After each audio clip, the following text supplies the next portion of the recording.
Sawati Krap and good afternoon. Welcome to the second in our series of special programs about Thai cuisine in the United States. My name is Brian Hoffman and I am a tour guide here with Turnstile Tours. And we are so honored and thrilled to present these programs to you, which are made possible by the support and partnership with Thai Select USA.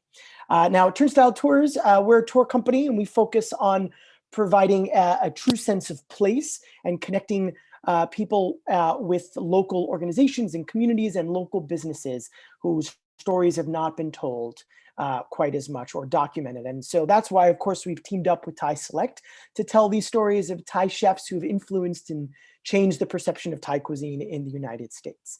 If you didn't catch our first program, it was last week. You can still view it on our website, turnstyletours.com, or on YouTube. And we discussed gastrodiplomacy and how Thai cuisine has changed and evolved in the United States over the years. Today, we're going to focus on Thai immigration and visit with two chefs who are cooking in two very different parts of the country. We're going to meet Chef Jazz Singsanong, who operates Jitlada in the middle of Thai town, where many Thai Americans live in Los Angeles. And then we'll pay a visit to Tucson, Arizona, and we'll meet Chef Dee Buizer, who runs Senae Thai Bistro, who has sought to elevate Thai cuisine in a place where few Thai immigrants live. So we'll get to learn both of their stories and hear what it's like cooking for different audiences. And of course, get a cooking demo of some of their signature dishes. So that's coming up. Before I bring them on though, I do just want to go through a little bit of housekeeping. For those who have not used Zoom before, need a refresher, there's some ways for you to interact and participate, which we encourage and would really love. Feel free to drop in your questions, your thoughts, your memories. If anyone's eaten at either of these restaurants or tasted these dishes before or have any questions at all, just drop it into the chat box below. You can click that and you can either send it to all panelists, which would come to myself and those of us that are behind the scenes, who I'll tell you about in a moment, or you could also put it to all panelists and attendees, so everybody viewing can see and participate in the conversation as well. So behind the scenes today, we have Cindy and Andrew, both who are producing, and Andrew is running the chat box, so he will be fielding questions and comments from you and sending them over to me. Please feel free to start chatting already in the chat box if you want to say where you're from and if you joined us for the previous program or you have any thoughts or memories or favorite dishes when it comes to Thai cuisine, that's the place to do it. And then we also have Doug Chapman behind the scenes as well, who will be doing our closed captioning. So we have live closed captioning offered. If English is not your first language or you're hard of hearing or deaf and would like to read along, you can just click on the closed captioning and be able to follow along there. So before we bring on the chefs, I do want to talk a little bit more about Thai immigration. So there are 300,000 US residents today that claim Thai heritage. But the interesting thing is there are more than 5,400 Thai restaurants in this country. That's one Thai restaurant for every 55 Thai Americans. It's pretty amazing. Here in the New York area, the seemingly largest community is out in Queens, around the neighborhood of Elmhurst. In fact, many locals here in New York call Woodside Avenue Little Thailand. It's not an official designation, but that is what most of the locals call it, due to the large Thai population and the high concentration of Thai restaurants there. I find myself out in Elmhurst quite a bit. If anyone's been to Elmhurst or has some favorite restaurants, please drop them in the chat. Most recently, I went to, here's a photo of two of the dishes I ate at a restaurant called Hug Isan, which specializes in Northeastern Thai cuisine or Isan cuisine. And these are two really delicious and unique dishes that you don't find at every Thai restaurant in New York or the United States. This here is a crispy rice salad. So Elmhurst is the place to go here in New York, but today we're going to actually focus on the story of Thai immigration in Los Angeles because it's home to more Thai American immigrants and Thai Americans than any other metropolitan area in the United States, as you can see here. In fact, according to the Thai Community Development Center, the Thai population in Southern California today is the largest concentration of Thai people outside of Thailand. And Los Angeles is the heart of that community. In 1999, the City Council of Los Angeles designated a 6-block area within Hollywood known as Thai Town. due to the neighborhood's historical significance as a gateway to America for Thai immigrants. And in fact, this is apparently the only officially designated Thai town in the United States. Most of the Thai immigrants arrived. There were a few of them that arrived in the 1950s, but it really wasn't until the 60s and 70s when large numbers came to the United States. In 1971, Bangkok Market opened in Los Angeles, not too far from what is today Thai Town. And it was known as the first Thai and Southeast Asian market in the United States. And by the 70s, Thai restaurants were opening across Los Angeles, with the highest concentration located in that Hollywood area of Thai Town. Other areas of Los Angeles became home to city's Thai immigrants. I mean, there's definitely other neighborhoods, specifically in the San Fernando Valley and even the suburbs, but Thai Town is still the historic commercial and culinary center of the community. And so we are going to go there live. Right now, we are going to meet Chef Jazz Singsanong, who operates the very famous and well-acclaimed restaurant Jitlada. And she cooks for this Thai community and, of course, the greater Los Angeles community at this restaurant. So we're pleased to welcome her to the program. She's going to come on right now, and we'll chat about her story, and she will prepare one of her dishes in a little bit. There she is. Hello, Chef Jazz. Hi, sawadee-ka. Sawadee How are ka. you, Very, everyone? very well. Yes. So you have in front of you some wonderful produce that's going to go into the dish, which we'll get to in a little bit. But this is not just produce that you bought at the local market. You grew this yourself, didn't you? The You produce grow. that you've got in front of you comes from your garden.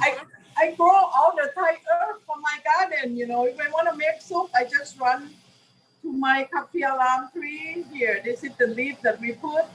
The lemongrass. The lemongrass, when you grow, you try to put it on the sun because they love the sun. You see how I bring the whole thing? And when you're gonna keep this, you just cut the root out. Even you buy from market, this is the root that already put in the soil. But sometimes the stem that they send it from the market, they won't give you the root. You just put it on the water, cover maybe 1 week, and you see the root. And when you put it on the soil, it's gonna grow you. I just put like 7 of them in front of the garden in the front yard. You know, they grow me like 20 lemongrass in 1 month.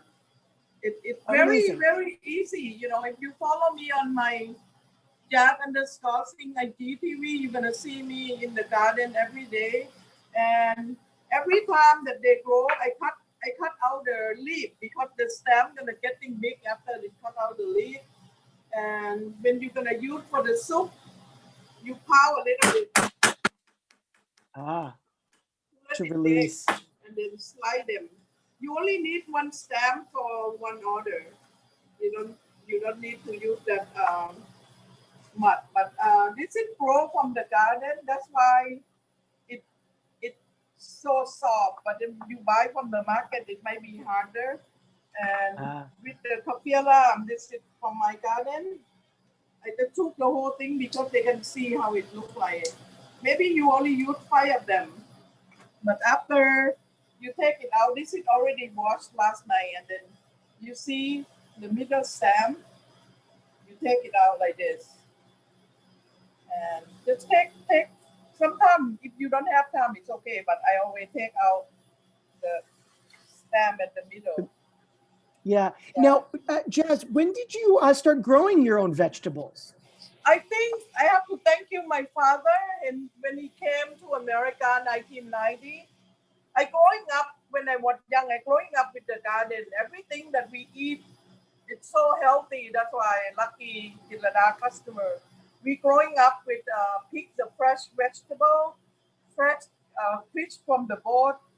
And my dad have everything on the garden. That's why when my dad came 1979, it's all green on my backyard because we have cucumber, we have bitter melon.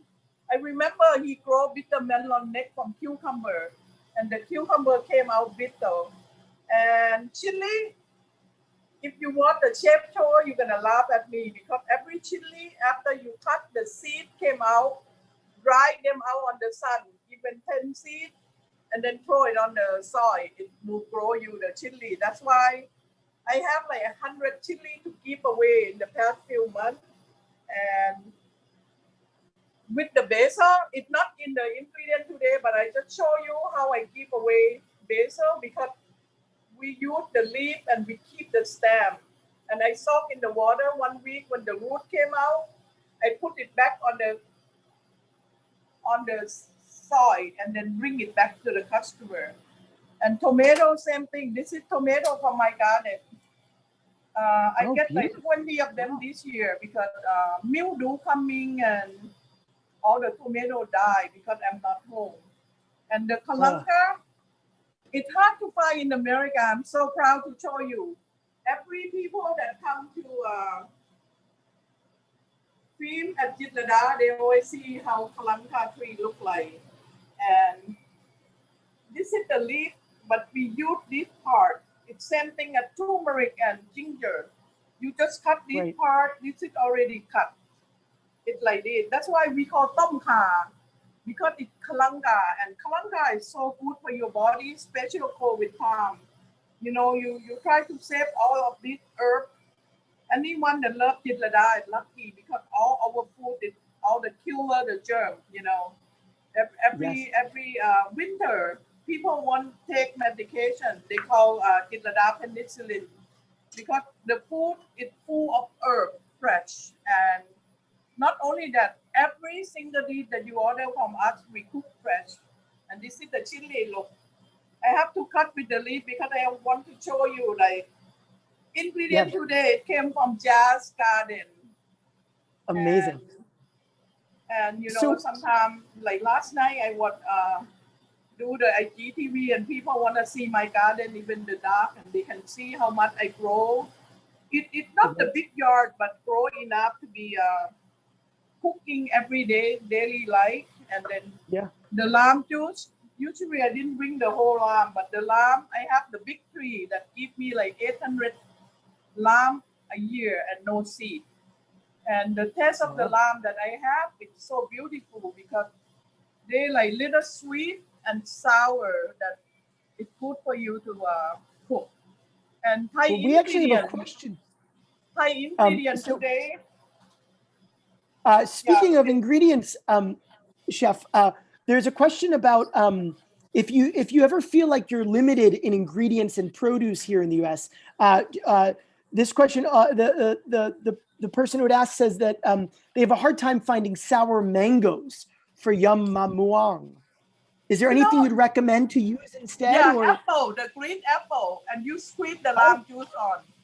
It come out, you know, you can replace the mango, the sour mango. You buy the green, that's what I do if I have rice salad. If no, but we lucky, we sell mango salad. I don't know.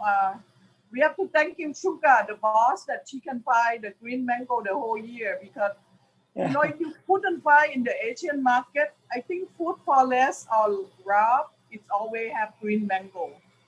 But if you couldn't buy that, you can replace them with the apple, the green apple. But the green apple, it doesn't sour, then you squeeze the lime juice on. Yeah. This is, you know, this is all the lime that not only beautiful, it's very thin skin that give me 800 a year. Because every day when they cut the basil, when they cut out the cucumber and carrot, Sugar will save it for me to take it home, and I put it all the soil in the garden with all the compost from Jitlada that they don't use. That's why if you watch the chef show that I never know gonna come out the chef show. I just know that I have to teach Loy Choi how to cook, and they laugh at me like, how did you put everything on the garden? But this summer, I have proof that I give away already 400 plants that people will pick up the food at Jitlada with love, you know. Even now, I try every week. We're gonna send out like now it's like chili. It's hard to breathe right now, but I have basil all year. If you need any Yeah. real Thai basil, it come here for the tree. And You know where to go. Well, we'd love to hear a little more about your story.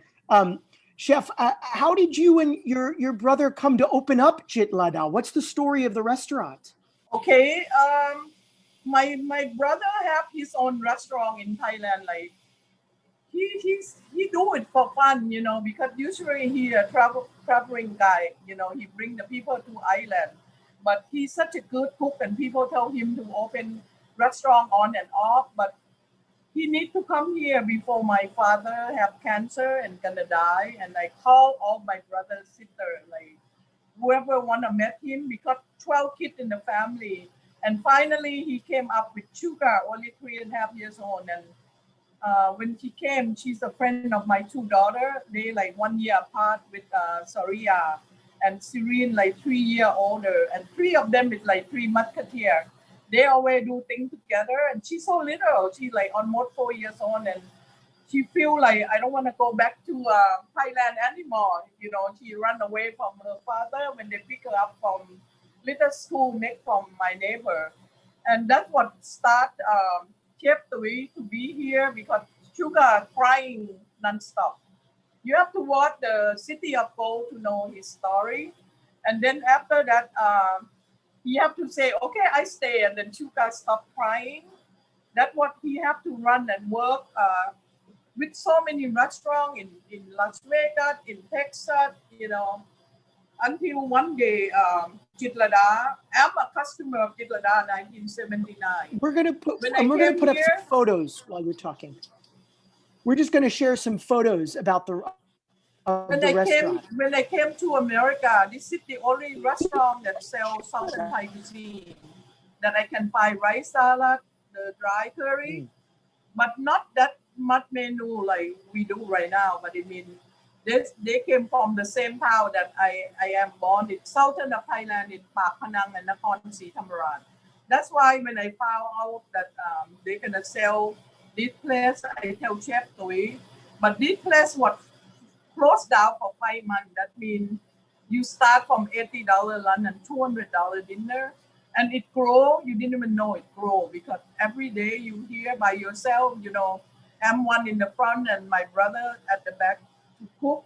But his food is one of the best food that people never taste it. And then everyone will tell me like, one day Jonathan Go will walk in, but I didn't even know who Jonathan Go is, and I didn't even know when he walked in what he do for a restaurant, because I never know the food critic. I never read any social media.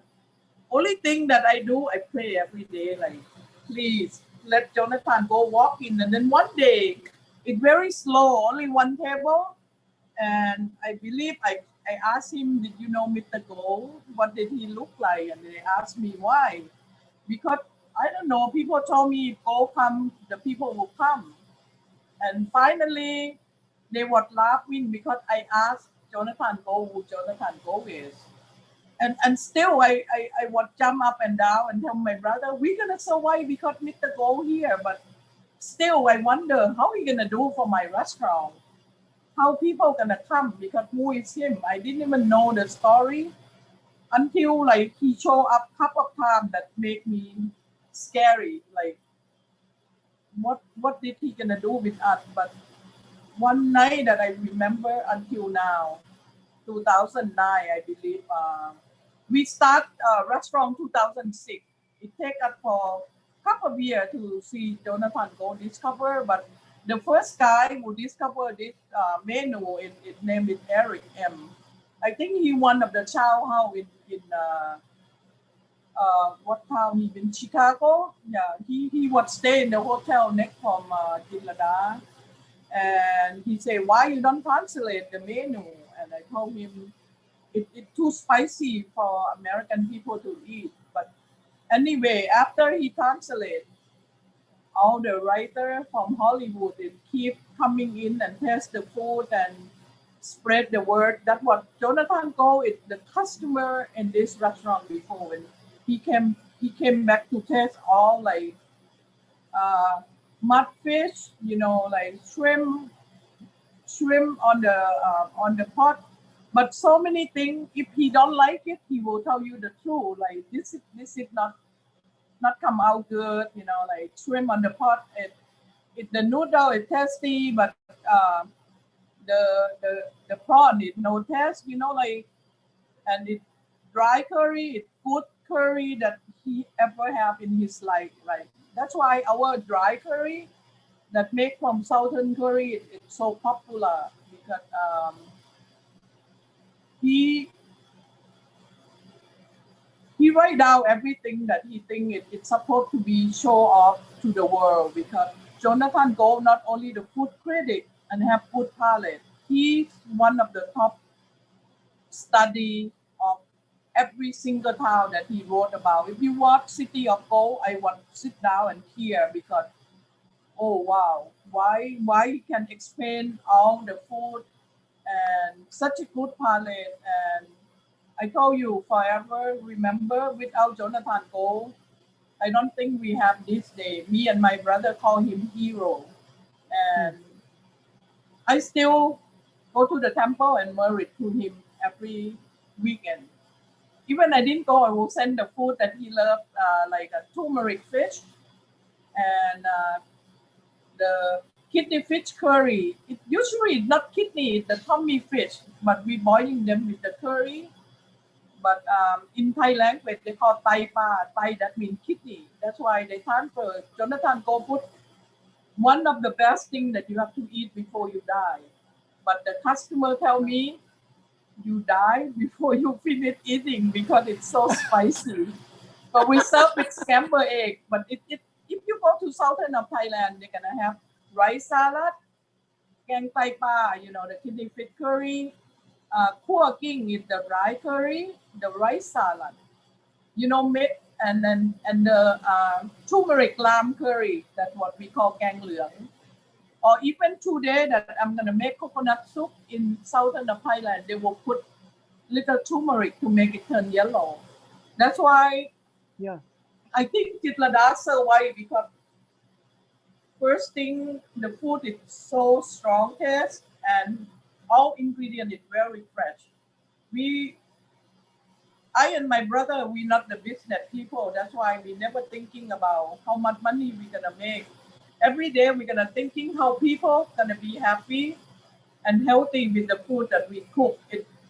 It's like such a good karma. The more you keep doing that, people keep tell people like you don't have to advertise yourself because your food is speak for you, and the honest that you put your energy on.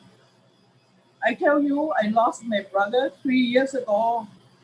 Until now, I won't believe that I'm surviving because of the palate that I taste every single dish that we make, even pad thai. You have to try pad thai Jitlada. Usually when you order pad thai, you might have to add sugar, you may have to add salt, to make it tasty. But 10 years you left Jitlada, you came back, you have the same pad thai that you have 10 years ago because we use the same ingredient, we use the tamarind sauce, like old tradition. That's why all the food that I mentioned, I try to grow all the herb in the garden. If you ask me how hard it is, I say watching the chef show episode 4, it's not hard at all.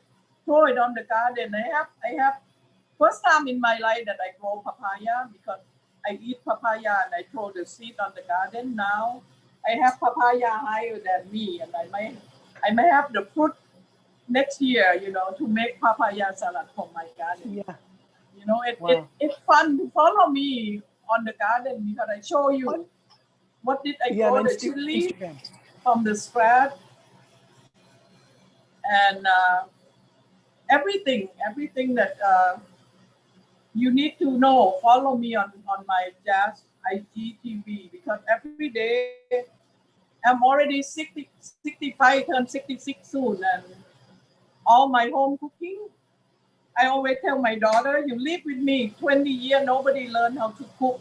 Now, every day they're cooking, Mom, what did you put in there? Mom, what you put in your food? That's amazing. And I teach everybody. Sometimes I just want you to learn how many salt that you use in cooking Thai food. And you can adjust every salt the way you like it, because sometimes you love more sweet, more sour, and more salty. That's why I think it's the best for you to adjust all the ingredients that I give it to you by your taste. That's why in the past few months, I encourage so many people to cook in the kitchen and to grow things in the garden, because Yeah. they told me like everything I do, it looks so easy. I say, I was cooking since 7 years old, but I'm so lazy to learn. And I came back to cook again when I'm 23. When I came to America, and nothing make me happy with the taste. And I started the green curry. I think the green curry, the popular thing that I love to do. And now I teach people, and when they get the ingredient, they tell me like your ingredient is so yummy. Usually, everyone told me Well, you don't tell people the truth. What do you put in your food when you go to the public? And I say no. You have to learn the real thing, because otherwise your food not gonna come out taste good. That's why if you see all the things that I cook, follow your heart and follow my ingredient, and it's gonna be good taste when you taste it. Like, oh well, wow, this is. But I- I don't have measure. I tell you the truth. It go by heart, because yeah. now And I you're live in America 41 years. Yes. Yeah, and you're going to prepare one of those things for us now. We're running a little bit Yeah, we. out of time, but we definitely want to see you prepare the soup today. Can you tell us what you're Okay. making, and maybe Oh, start doing okay. the Yeah. demonstration for us? So, and if anyone has any questions as we go, please drop them in, and I'll make sure that Chef Jazz gets to it. Yeah. This is the kalanga. The main of the coconut soup. In Thai language, we call tom kha. Kha, that means kalanga. Yeah, we use the root here. Cut out the root. You Right. might need like 4 5 pieces here. Yeah, here. I put it there. Here. Yeah, this is kalanga that you slice in. Maybe you use like, if you want more strong, you can put like 6 pieces or 4 pieces, and one Right. stem of Okay. this is the lemongrass. Lemongrass kalanga. This is the main dish that you have to boil first, and then the kaffir lamb. This is like you put it later. The kaffir lamb is almost the last part of the cooking here. Kaffir lamb, and I put tomato. Usually, if I cook with chicken, only chicken, and then tomato, kalanga, kaffir lamb, and lemongrass. But today, a lot of people love vegetable. That's why baby corn, carrot, but mushroom, green bean, it's cabbage, napa cabbage, broccoli, and Thai mushroom. But you don't need Mm, to follow my vegetable. You can put any vegetable you sure you love, can. but you have to know which vegetable that boiling very fast, what vegetable boiling slowly, because you don't want to mess. Most of the vegetable I cook it real quick, because I want to taste crispy vegetable. And then the Right. ingredient you're gonna put. This is the fish sauce. If only one order, you can start from 2 spoons of fish sauce and 2 spoons of lime juice. It will come out sweet and sour, but you can add 1 teaspoon of sugar if you want to come three flavor. And And the so, are you going coconut, to mix? Can we? I don't know if you were going to mix them. We can't really see where you're mixing them. no, Maybe sugar. I just put Oh, it in the bowl. When we mix, we will oh, mix on the oh, stove. great. Okay, Okay. Sorry. let me put everything over there. But I just So show you what ingredient I have. this is tom kha that Yeah, we're. this is coconut soup. If you want to do tom yum, it's the same ingredient, but only water, no coconut. Which one you want to do? Okay. And this is in the kitchen of Jitlada, which is only open right now for takeout, I believe, correct?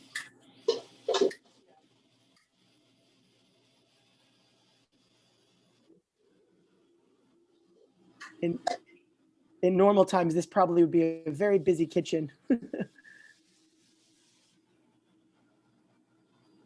If anyone's had tom kha or tom yum or any of these soups, drop it into the comments if you have any thoughts or favorite places to get it.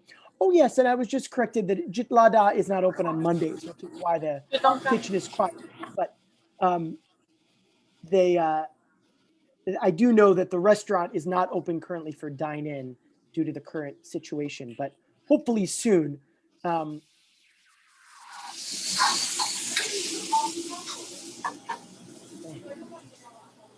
It's getting kind of chilly here in New York, so this is certainly soup weather. And Chef Jazz told me that Ryan Gosling is one of the biggest fans of her soups. Anytime he's feeling under the weather, he comes in and is restored by her soups. Chef Jazz's niece Sugar, who's involved in the business as well, helping us out here. She actually has her own restaurant as well, I believe in Long Beach.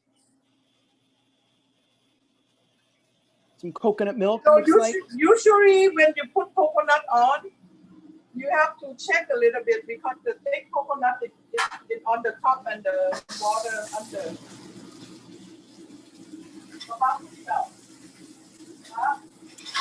Yes, Spicy Sugar is the name of the restaurant in Long Beach. So another place to check out if you're on the West Coast or when you are on the West Coast. I need like little water to boil the vegetable. Like you add coconut and water. Uh-huh. And this is kalanga. 1, 2, 3, 4, 5. Yes, Geraldine was saying that tom kha gai is one of her favorite meals, and she really wishes she could try this. Okay, lemongrass and galangal. Yeah, you boil like couple of minutes because you want the taste of the flavor of kalanga. Usually we have hot water in here. Everything when we cook for the customer, we steam everything. But today we don't cook for the customer. Look what I do. I will put first it's baby corn because baby corn it can stay longer than all vegetables. Carrot and then green beans. But you can pick anything you love, put it in here. You might have more vegetables. And this is, and so it's water, coconut milk. I saw fish sauce in there. Aside from the vegetables you put in, what are like you can use this spoon if you have big spoon because it depends how many orders you're gonna make. This one is maybe 1.5 orders. Because if regular we put 2 spoons of the coconut. And then put the all right, I know this is a quick dish. We're coming to. You can see how the vegetable boil, but give like 5 minutes, to boiling, get the taste of all the kalanga. Yummy! Wow. So yeah, you can tell right there, healthy and restorative and flavorful. So and then the fish sauce. Fish sauce. It's like 2 spoons of fish sauce in here. And because I told you I never measure, but this is like 2, 2 spoons of fish sauce and tomato and lemongrass. And great. So Chef Jazz, we actually we're pretty much at time. We have to go to our next guest, but you know what? If you want to continue preparing this, we could come back at the end and see the final result. Is that work? It's done already. Oh, this is the final result. So that was this quick. Is done. Yeah, that's it. Amazing. If you prep everything, if you kept everything ready, it just, you know, like only thing that I want you to boil longer is palangka and lemongrass. Aha, those are the important ones to go. Let me pour in the pot for you. Well, this is really, really wonderful. Thank you so much for sharing your story and sharing your garden and your passion and your love and your restaurant here. This has been fantastic. So we're going to drop all of that info into the chat box on how people can follow you on Instagram and go to the restaurants. So thank you so much. If you're around, we'll invite you back at the end to say one more thank you. And and here we go, plating it. I'll take two, please. This looks so delicious. Perfect for when the weather's getting colder too. So this has been great. Thank you so much, Chef Jazz. Yes. I guess you and Sugar get to enjoy that. I wish we could take it from you. We'll get one quick last shot there, a garnish of cilantro, and beautiful. Well, thank you again. We're gonna, and of course the chili pepper.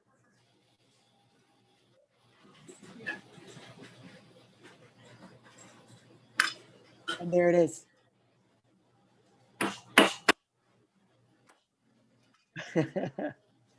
Bye-bye.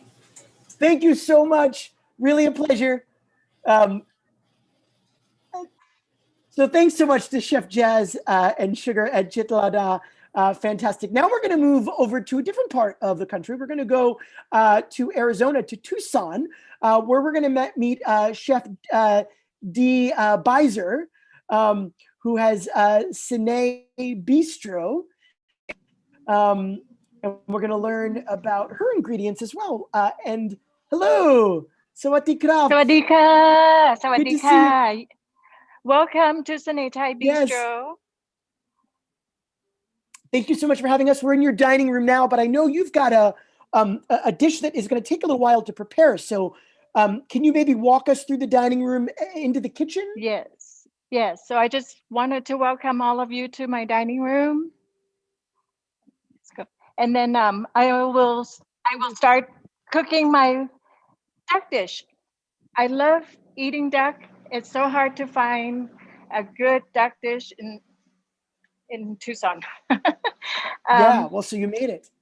So I made it. And so I'm first and foremost, I'm going to just throw it in because it takes at least 18 to 20 minutes to cook the duck. And I'm going to put it in the oven.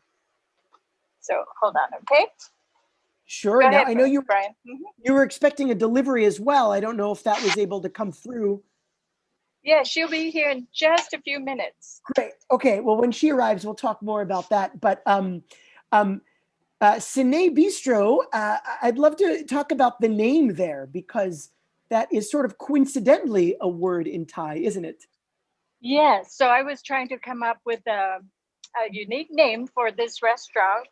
This is, I believe, it's my last restaurant. I've opened about 6 in my lifetime. And so in trying to come up with the name, I, of course, as a mom, I always think of my children. And my son's name is Sean. My daughter's nickname is Danae. And I kept saying Senae, Senae, Senae. That does not sound like Thai until I wrote it out. And it occurred to me that I can pronounce it Senae, which means enchanting in Thai. Senae is a Thai word, means enchanting. So I thought, oh gosh, I have to use this name. So here we are. It's beautiful. I love that. And the restaurant and the children are enchanting, of course. And there's a photo of the exterior of the restaurant in Tucson. Now, you mentioned that you opened quite a few other restaurants, and I believe they were in areas where there was a larger Thai community than Tucson. Correct. Maybe can you tell us a little bit about how you came here to the US originally and how you got into the restaurant business? So originally I came here for education. One of my aunties who lived here and has established a residency offered my parents that she'll take care of 2 of us if they want to send us for education. So naturally, the 2 oldest got sent here. And then shortly after my arrival, my father passed away of brain tumor. So he was my anchor. So it was like there's no one else to go back to. So eventually I established my residency and just lived on and stay on in the US. And now US is my home. And although I was, love you to came go back to California? Thailand. Yeah, I immigrated to San Francisco Bay Area. And that's where I established my first Thai restaurant in Berkeley on Solano Avenue. Didn't intend to, because as I was growing up, my mom opened a restaurant, and I swore I would never open a restaurant, knowing how hard work was Famous last involved. words, huh? Yeah, right.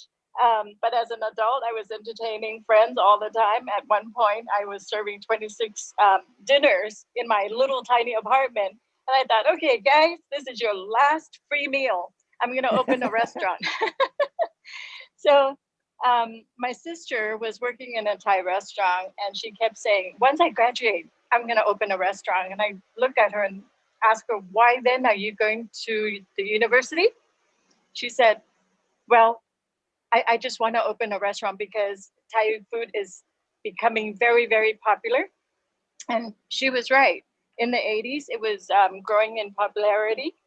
And so I was graduating that year, and her fiance was graduating that same year. So we decided to pool our funds and our knowledge together and open a 40-seat restaurant, a little tiny restaurant in Berkeley. And that was the birth of Sweet Basil in 1987. And then I moved on to open the one in Los Gatos, and then move on to open the one in San Francisco in 1995 with my siblings.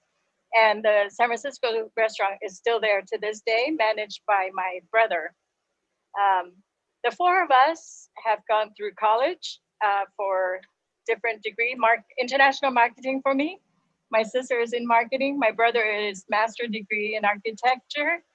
And my other sister is in interior designer, but we all open restaurants. Go figure. And all of those things help. Yes. All of those attributes and strengths help run a restaurant for sure. Yes. So, yeah. And we were blessed with the culinary gift. So, yeah. So as we're talking, the duck is cooking, and I'm going to show you 3 different ways to serve up duck. I'm going to start with cooking rice first. So you can cook a meal within half an hour if you start with what takes the longest to cook, which was the duck. The second one is the jasmine rice. I'm going to make 2 cups of jasmine rice with 3.5 cups of water, and that should be good. And we will stir it around. And of course, jasmine rice is so aromatic. You can't have Thai food without jasmine rice. So I turn the heat up high, close the lid until the water starts to boil, where then I will lower the temperature of the stove. And that should take about 10 or 15 minutes. So for those that don't have a rice cooker, this is one way of making steamed rice. Yeah. So one of the dish that I'm gonna cook here is the red curry, and I will serve that with the duck. So we need about 3 ounces of vegetable oil. I use canola oil. And now this is a dish that you created yourself, essentially, right? This isn't. Well, no, the curry itself, all of my sauces and ingredients are quite authentic, but what I use, like the duck, typically is roasted the Chinese way with anise and herbs and spices and cinnamon. But instead of the whole duck, I'm using just the duck breast. And this is the basic way of making Thai red curry. So we have a question. Do you feel it's necessary to rinse the rice before you start steaming it? So depends on the brand. I use the 3 Ladies, which is quite aromatic and most expensive rice. It's quite clean, so I didn't need to rinse the rice because you don't want to wash out all the nutrients through rinsing. So we're gonna start with the red curry paste on a medium heat and let it simmer a little bit like that. And then we will add a cup of coconut milk.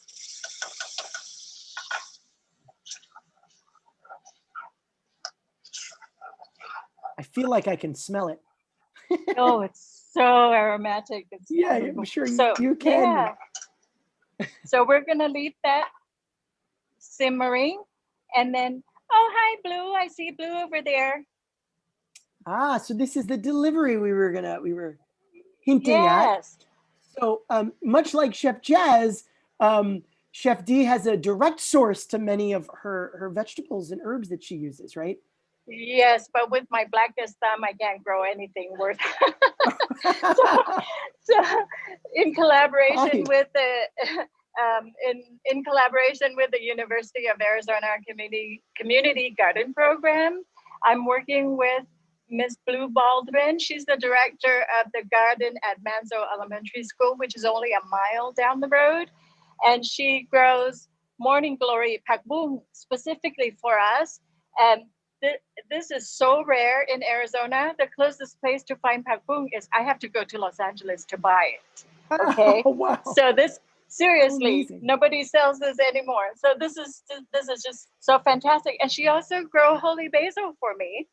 And sometimes I will get a delivery of kaffir lime leaves, right? Do we have that here today too? Wow.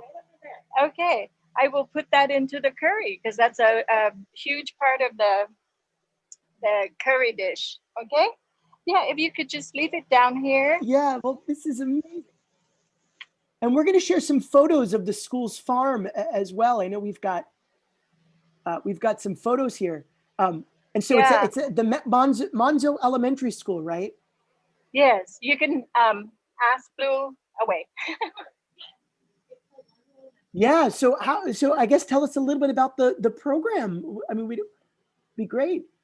Sure. So Monzo is K-5. Oh, we're having a hard time with the volume. I'm sure it has to do with the mask, and you don't have to take your mask off. We understand that the situation is what it is. I don't know if you can get closer to the camera, maybe. How about that? Oh, does that work? Sure, that's great. Okay, great. So I just use this one as a microphone. So Monzo is a pre-kindergarten through 5th grade school in the Tucson Unified School District. And we have a really incredibly robust ecology and garden program at Monzo. And so what that means is that we have garden spaces sprinkled throughout the campus so that every teacher has the opportunity to garden with their students. We also have research gardens in collaboration with the U of A, something called agrivoltaics, where we're growing crops underneath solar panels to see if there are benefits to both the crops and the solar panels. We also have a greenhouse that houses an aquaponics system. And when we first met Dee several years ago, she asked if we would be willing to try growing the Chinese water spinach or morning glory, exactly what's pictured in the photo, in our greenhouse. There it is. And as it turns out, the morning glory does really, really well in an aquaponic system. And so an aquaponic system is one in which you're growing fish and vegetables at the same time, where the fish are providing the nutrients for the plants and the plants are filtering the water for the fish. So it's this wonderful closed cycle where you can grow a whole lot of food all at the same time. And so that's been going strong for several years now. And we really love supporting Dee, and we love her delicious, delicious food. It works both ways, of course. It does. Yeah. Oh, well, that's so wonderful. Thank you so much for sharing both the produce and the story. You're so welcome. And I'm going to pass this back to Dee. Oh, and we had a question. The students are elementary school age. I guess we've got that. Someone asked how old the students are. So, yeah. All right. Thank you so, You're so so welcome. much. Nice to see you. Ciao. Bye, guys. Bye. Oh, what a treat, huh? So Chef Dee, tell us now, there's not a Thai town in Arizona. I know there's not quite as many Thai immigrants in Yeah, the no. area. Oh And goodness. of course, If there's any, there's a handful of Thai people here, but majority of them are retired. Um, there are 3 Thai temples, believe it or not, but because we do have Laotian communities as well, so that's why there are 3 temples. right. But yeah, very Well, limited Thai. yeah, and so how has that been different for you as opposed to operating a restaurant in San Francisco? So yes, finding the right staff has been a challenge. So I ended up hiring. Actually, all of my staff are international. So my assistant is from Iraq. My kitchen supervisor is Native American, African lady. I have a Mexican, and I have Anglo-Saxons American. So Wow, it's like a mini wonderful UN mix. in the kitchen. Mini. Yeah. Yes, and so the challenge was I had to establish a standard recipe and measurements so that they could follow to provide the consistency in the food quality. And I have to taste every single dish to make sure all the nuances are there. Right. Right. And for So them, while I we don't were know, some of them. Yeah, please go ahead. No, while we were while you were talking to Boo, I also added pineapple to the curry so that it gets the sweetness. Just one thing, I do not add additional sugar into any of my curries. I let the natural flavor of the food shines. Okay, and the rice is cooking. We're gonna go back here. And I do want to share a comment that we got as well, Chef. Kenneth and Fran say that they've eaten at Thai restaurants when they lived in New York and DC, but the best Thai restaurant they've ever eaten at was in Tucson, Arizona, and it was yours. Oh. They say that you're a great chef and you're flavorful and consistently high quality, and that you are a very kind and giving human being. So he's telling anyone who's ever in the Southwest U.S. to make their way to Senae. Oh, did we lose her? She got so proud and happy that I think she might have accidentally hung up. We lost her. I don't know if she's back. I hope so. I didn't mean to flatter her that much that we lost her. Well, we'll try to get her back. I know she is making that duck and she's going to incorporate the morning glory there. We're going to pull up some photos of her food in the meantime to show you some of the other things that Chef Dee makes.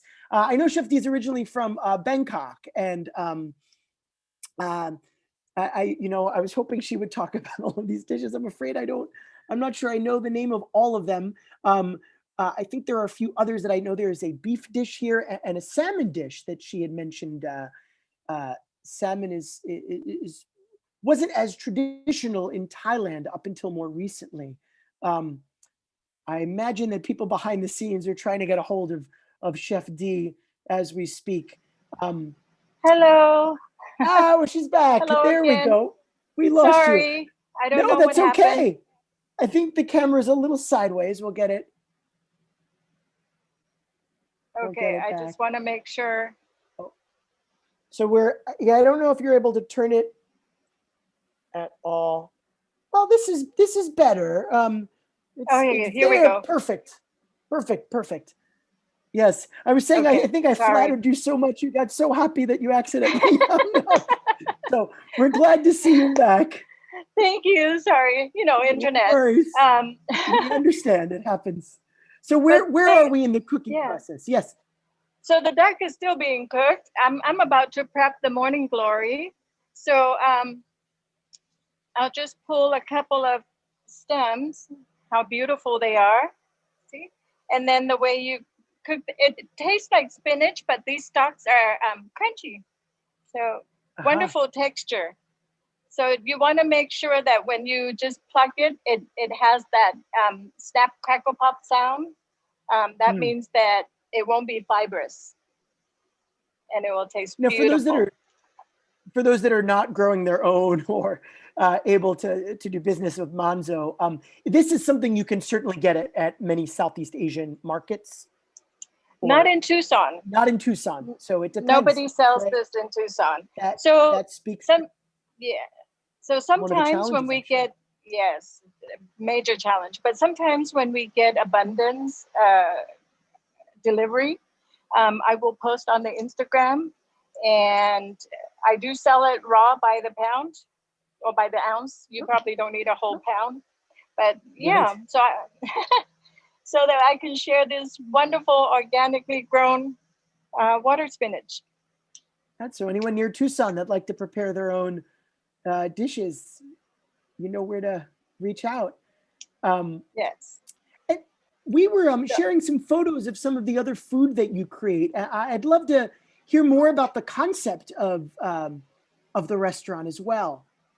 Yeah, so when I decided to open Senae, it was because I felt I moved here 7 years ago. My husband was recruited to work at the University of Arizona, and we visited a number of Thai restaurants, and I felt that Thai cuisine is way underrepresented, and there's no other Thai restaurant that has similar concept as to mine, which is a more upscale and a more refined Thai cuisine.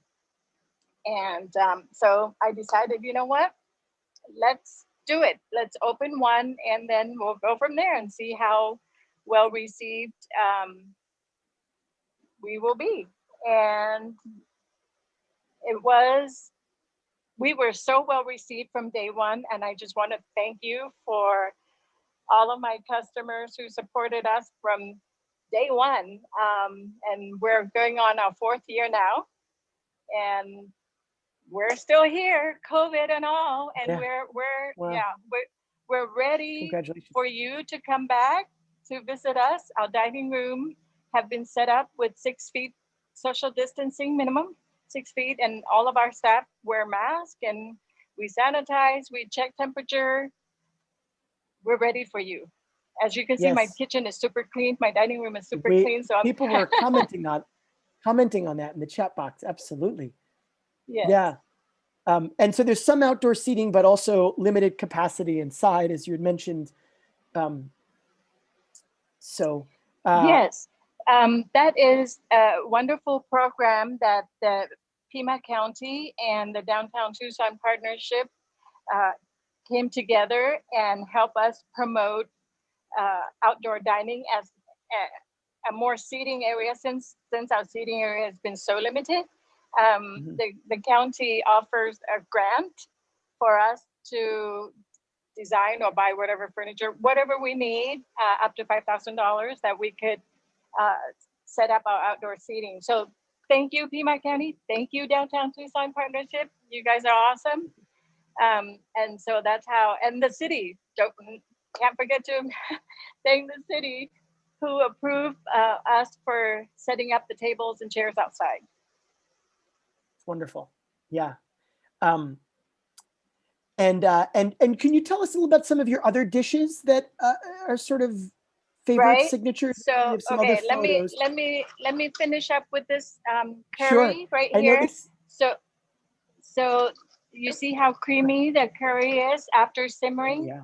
I'm gonna add a little bit, since you don't have chicken stock or vegetable stock, I'm gonna add coconut water. That would give more coconut flavor and the sweetness to the curry so that it's not too terribly thick, to get the consistency of a curry, a little bit creamy curry. Okay, so it's fantastic. Yes, and now I'm gonna toss in a little bit of basil. Very simple, very easy, and see how our rice is cooking is perfect. See that? Yeah, look at that. Wow. Look at that. I can never get rice like that at home. I don't know what I'm doing. Yeah, so rice is ready, curry is ready. So now I am going to cook a little bit of the morning glory as a bed of our duck. And you're just going to saute it, I suppose, or?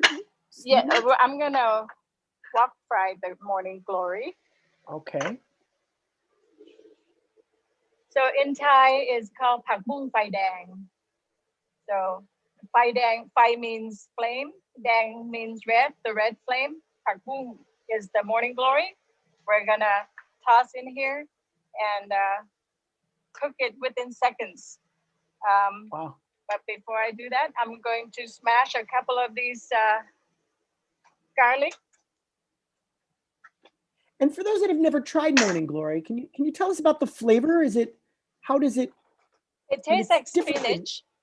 It tastes like spinach, the leaves, but the stalk is very crunchy, and it has a slight sweetness to it. So I'm gonna use a tablespoon of oil. There goes the garlic.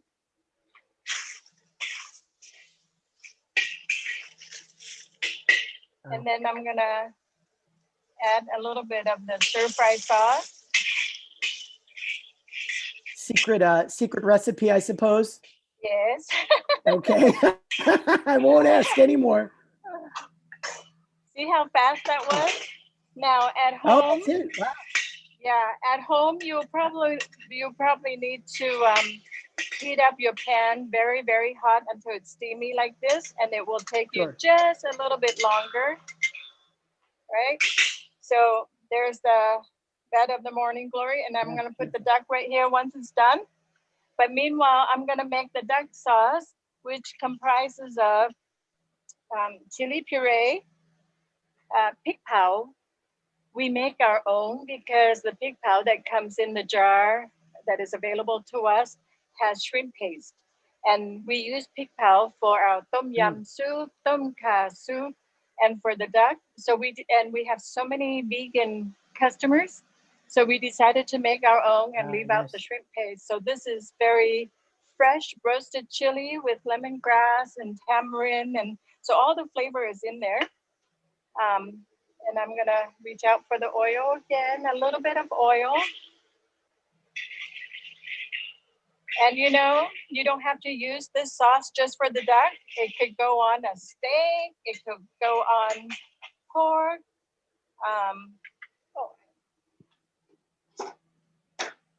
So someone asked, make your own curry paste. I do not make my own curry paste right now, just because we're right now we're not that busy, but when we were busy, we just have enough time to make our own chili paste, the chili puree. It's just so time consuming. So for you to cook at home, you can buy the little jar of curry. Okay, so I have my lemongrass. And then I'm going to toss a little bit more lemongrass in there. And then add some liquid to make the sauce. The coconut water again, it looks like. Yeah. Yes. You'd be surprised, the application. So we have a few other questions. Sorry. Oh, sorry. We have a few other questions. Was also wondering if you could recommend a brand of curry paste, of a canned brand. Okay. So Massey does not have shrimp base on it. So Maesri. So that, but they only come in little tiny cans. Mae Anong is also very good. How do I spell that? Maeanong. So yeah, either one of those. Thank you. And also a question about what kind of oil you use. Canola. I use canola oil. Canola. Let me grab. Great. Great. Yeah. Any other questions? This is the time. We're coming close to the end here. I know. Yes. We're on our way. So if you have any other questions, please drop them into the chat. So as you can see, my food is very fresh. Let me check on the duck. Sure. Oh my gosh. Let's see. Oh, duck is not cooperating. Oh no, that happens Turn on. sometimes. Well, Oh my gosh, it always happens when well, no, so you're not usually cooking live, but you know, you're cooking for people who are not eating it. We do have a photo that we can show of the finished product. So let me let me improvise. Yes, of course. And you know, I Never think we're fails. able to see what's supposed to happen. But yeah, this is It'll take just a few more minutes. sure. Can I get a basket, please?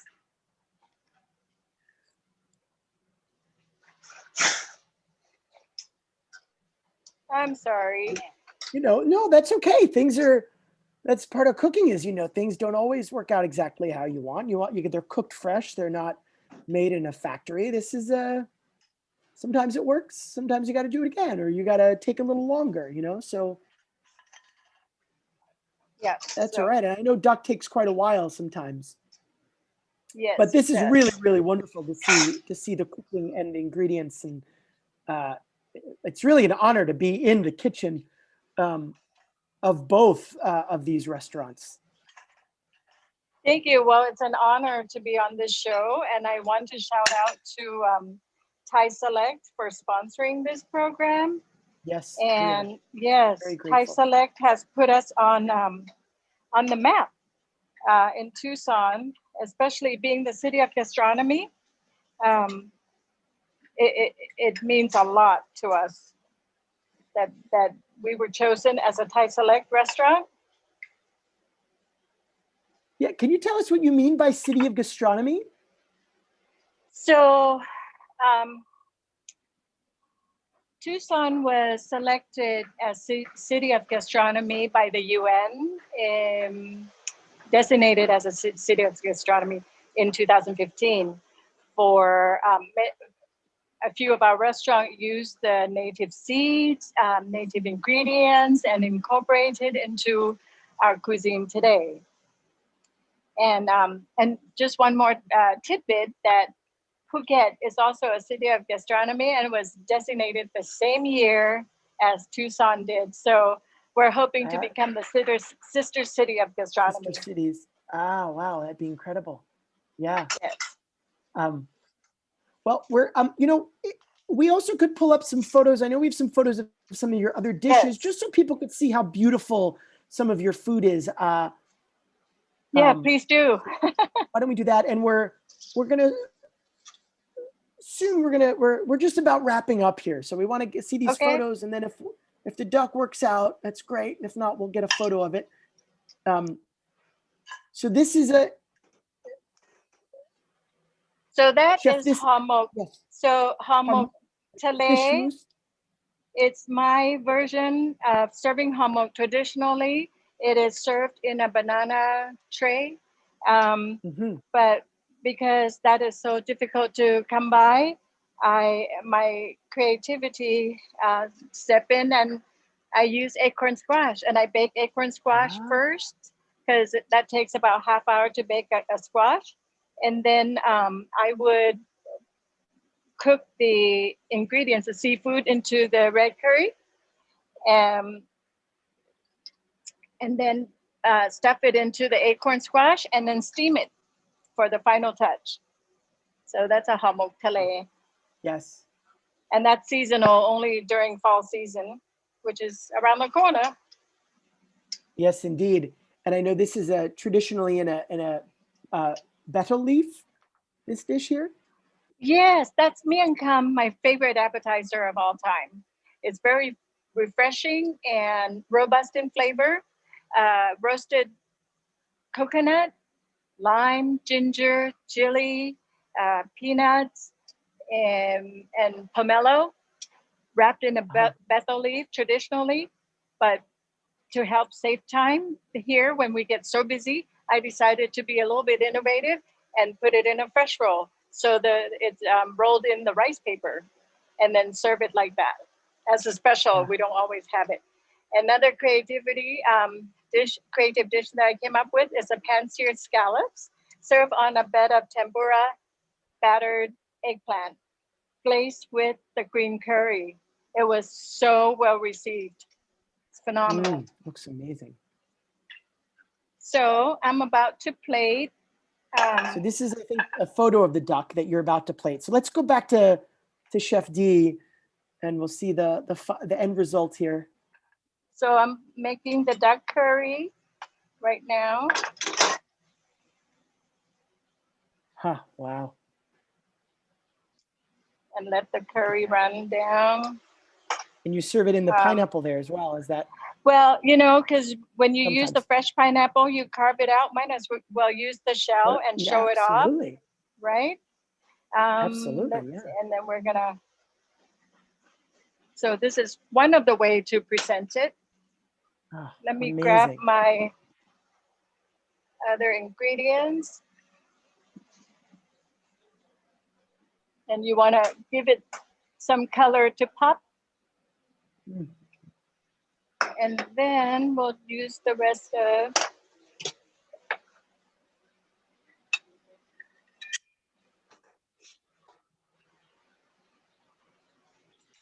So we're getting 3 dishes in one here, aren't we? 2. We ran out of time for the third one. Oh, sorry. Okay. That 2 is more than enough. That's wonderful. So, all right. Let me finish this with another. And both of these dishes are on your menu, or? Yes. Both of them. Perfect. Great. So yeah.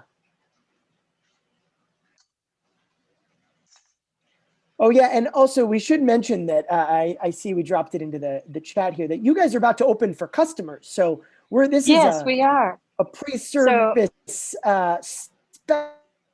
special scene. So this is really wonderful. And so for those who are wondering about ingredients, or if the freshness of ingredients is the most important. So don't buy a big, huge bottle of fish sauce if you're just going to cook Thai food once a month. Go for the little ones. It stays fresh, you know? And I'm trying to build my market corner here at Senae Thai Bistro. So we're selling the sweet and sour sauce and the sweet chili vinaigrette to start. So if you want to just have a sample of the sauce, come on by. Well, I love it. Both you and Chef Jazz are helping the community by offering ingredients and education about Thai food. This is great. So this has been so wonderful. I don't know if Chef Jazz is still on, but if she wants to come back and we could do a thank you all together. She may have stepped away, but that's okay. I want to thank you both. Oh, there's Sugar. Thank you so much. This has been really, really wonderful. I'm so upset I can't eat both of these dishes right now, but anything about anything about our Thai food, let me know. Either me or Sugar, you know. I want to show my young chef too. Yeah, yes, absolutely. Well, we've let everyone know how to get in touch with you guys and when they're in your respective cities to check out your restaurant. So thank you. Are you happy? Thank you. Hi, mate. Yes. Thank you so much. Thank you so much. Really, really a pleasure. Before we go, I do want to just bring up some of our upcoming programs. Again, thanks so much to both Chef Jazz, Chef Dee, and Thai Select USA, who support or sponsor this program and are able to make it happen. We have some upcoming programs as well. Our Climate Week programs are continuing.